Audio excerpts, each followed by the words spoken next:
Imagina esto. Es finales de los años 70. No existe Spotify, no existen los auriculares que llevas hoy.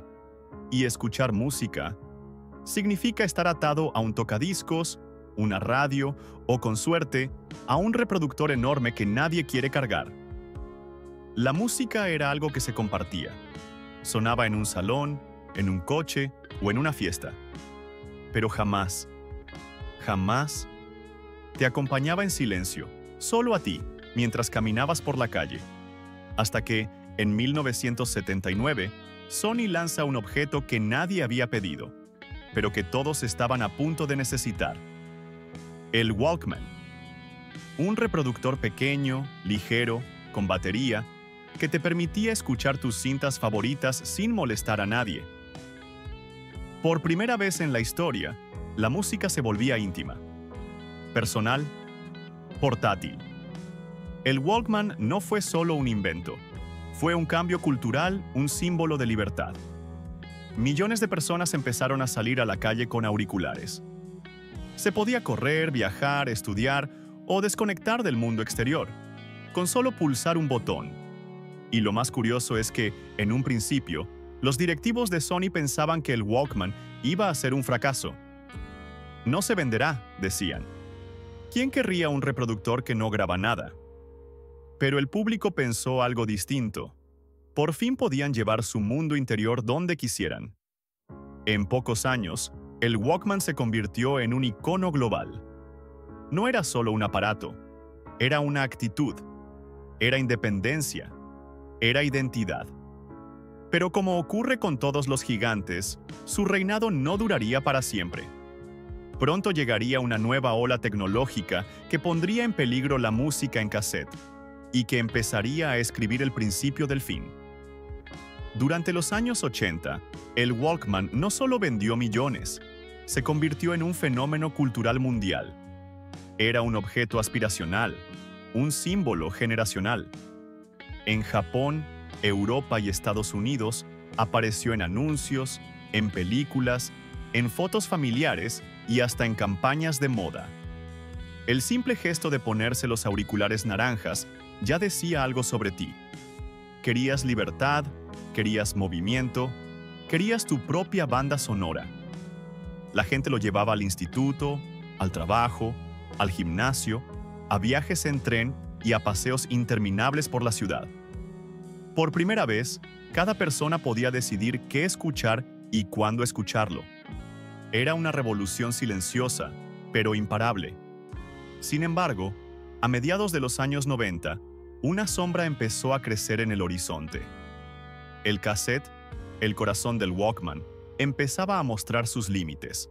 Se gastaba, se rompía, había que rebobinarlo, y la calidad de sonido no podía competir con algo nuevo, brillante y perfecto.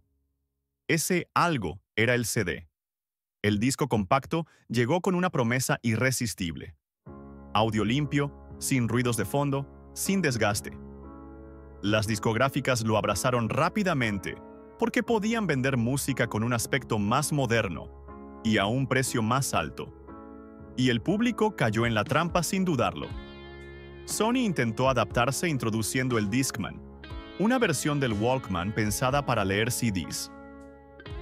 Pero aunque era tecnológicamente superior, tenía un problema evidente. Los CDs no estaban hechos para moverse. Saltaban con cualquier vibración, se rayaban con facilidad y el dispositivo consumía muchísima batería. Aún así, el CD se posicionó como el estándar musical. La transición había comenzado. La era del cassette entraba lentamente en una fase de declive, pero nadie podía imaginar lo que venía después. Porque mientras el mundo compraba discos, la tecnología estaba preparando un terremoto silencioso. A finales de los 90, surgieron los primeros archivos MP3, un formato que comprimía el audio y lo convertía en un archivo digital, ligero, fácil de copiar y capaz de almacenarse en computadoras domésticas. La música estaba abandonando su envoltorio físico. Ya no dependía de una cinta o un disco. Era simplemente un archivo. Y aquí ocurrió algo decisivo. Sony, la empresa que había creado el concepto de música portátil, se quedó atrapada en su propio pasado. Mientras miles de personas empezaban a convertir su CD a MP3 y a descargarlos de Internet, Sony insistía en proteger sus formatos físicos e intentaba promocionar alternativas propias como el minidisc o el A-Track.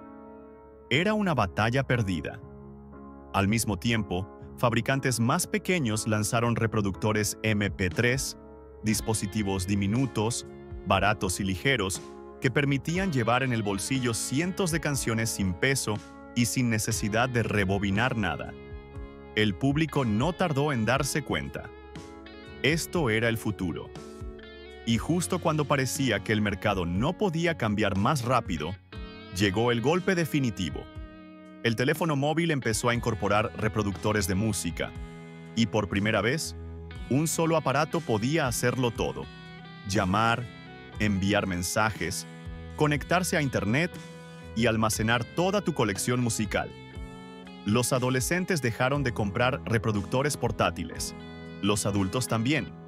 La idea de llevar dos dispositivos ya no tenía sentido. El Walkman entró entonces en una etapa de desaparición silenciosa. No hubo un anuncio oficial, ni un momento concreto. Simplemente dejó de ser necesario. La revolución que él mismo había iniciado ahora lo estaba borrando del mapa. Para entender por qué desapareció el Walkman, hay que mirar más allá del simple avance tecnológico. No fue solo que aparecieran nuevos reproductores. Fue una combinación de decisiones empresariales, cambios culturales y una evolución inevitable en la forma en la que el mundo consume música. Sony, la compañía que creó el Walkman, tenía un problema que no pudo ver a tiempo. Su éxito estaba anclado a un formato físico, el cassette. Durante años dominó el mercado sin competencia real, y esa posición cómoda hizo que subestimara la revolución digital que se acercaba. Mientras la industria evolucionaba hacia los MP3, Sony intentó mantener el control. Defendió formatos propietarios como el minidisc. Intentó competir con reproductores digitales que estaban limitados por su propio software, e incluso restringió la forma en que sus productos manejaban archivos de música. El mundo quería libertad. Sony ofrecía límites. Y mientras tanto, otros entendieron lo que venía. Empresas pequeñas lanzaron reproductores MP3 libres, compatibles con cualquier archivo, fáciles de usar. Los consumidores empezaron a crear listas de reproducción digitales, a compartir música en Internet, a disfrutar de una portabilidad que superaba cualquier cinta o CD. La idea de tener 100 álbumes en el bolsillo dejó de ser un sueño. Se volvió normal. Pero el golpe final llegó en 2001, cuando Apple presentó el iPod. Un dispositivo elegante, minimalista, con una interfaz intuitiva y una capacidad de almacenamiento que dejaba obsoletos a todos sus competidores. No era solo un reproductor, era un estilo de vida, y con él, la era digital quedó oficialmente instaurada. Para el Walkman, era el principio del fin, y aunque Sony intentó relanzar la marca con versiones modernas, ya era demasiado tarde. El público había elegido. Y el futuro llegó más rápido de lo que nadie esperaba, porque cuando los teléfonos móviles empezaron a incorporar reproductores musicales, la batalla terminó definitivamente. ¿Por qué llevar un reproductor separado si el móvil podía hacerlo todo? La música dejó de necesitar un aparato dedicado. Y el Walkman, que había nacido como sinónimo de libertad y portabilidad, perdió su propósito original. Pero aquí es donde ocurre algo importante. Aunque desapareció como objeto de consumo masivo, el Walkman dejó una huella profunda en nuestra cultura. Antes del Walkman, la música era una experiencia compartida. Después del Walkman, se convirtió en algo íntimo. Nos enseñó que podíamos vivir dentro de nuestra propia banda sonora, que podíamos desconectar del mundo y conectarnos a nosotros mismos con solo ponernos unos auriculares. La cultura de los auriculares, el hábito de caminar escuchando música, la idea de tener playlists personales, todo eso empezó con él. Y aunque ya no lo usemos, el Walkman sigue presente en cada móvil, en cada aplicación de música y en cada persona que se pone auriculares para escapar un rato del ruido del mundo. No desapareció por completo, se transformó, se adaptó al tiempo, y su espíritu sigue vivo en la forma en la que escuchamos música hoy. El Walkman no fue solo un aparato, fue un símbolo de libertad, de independencia, de identidad. Y aunque ahora sea un objeto archivado, nunca será un objeto olvidado.